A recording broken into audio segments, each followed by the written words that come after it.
പിന്നെ നിസ്കാരത്തെ പറ്റി പറയണത് റക്കാത്താണ്, 2 റക്കാത്താണ്. ഈ ഒരു ഇറാൻ കെട്ടിയാൽ വജൂദ, പിന്നെ 7 തക്ബീറുകൾ ചൊല്ലാം. ആ 7 തക്ബീറിന്റെ ഇടയിൽ പറയുന്നത് ഈ 2 തക്ബീറുകൾക്കിടയിൽ നിൽക്കണം എന്നാണ്. ആ നൃത്തത്തിൽ വയസ്സിനും നല്ലതാണ് അയക്കുല ഇങ്ങനെ പറയൽ സുബ്ഹാനല്ലാഹ് വൽഹംദുലില്ലാഹ് വലാ ഇലാഹ ഇല്ലല്ലാഹു വല്ലാഹു അക്ബർ എന്ന് പറയൽ നല്ലതാണ്, നിർബന്ധമൊന്നുമില്ല. ഈ 7 തക്ബീർ ഫസ്റ്റ് റക്അത്തിൽ 7 തക്ബീർ കഴിഞ്ഞിട്ടാണ് അഊദു ഓതിയിട്ട് പിന്നെ ഫാത്തിഹ തുടങ്ങുക.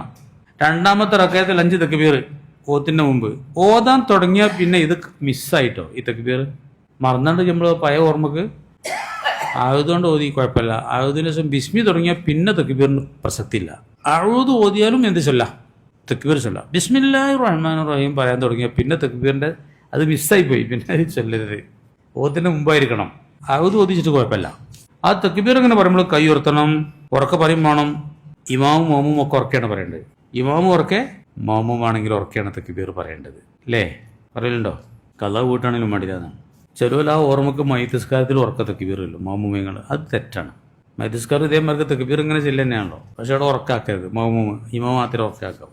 വലസ്ന ഫറലൻ, ഈ തക്ബീറുകൾ ഫറലല്ല. അപ്പോൾ ഫലാ തബ്തുൽ സ്വലാത്തു ബിതർക്കിയ, ഈ തക്ബീർ ഒഴിച്ച് വെച്ചിട്ട് നിസ്കാരം ശരിയാവാതിരിക്കൂല.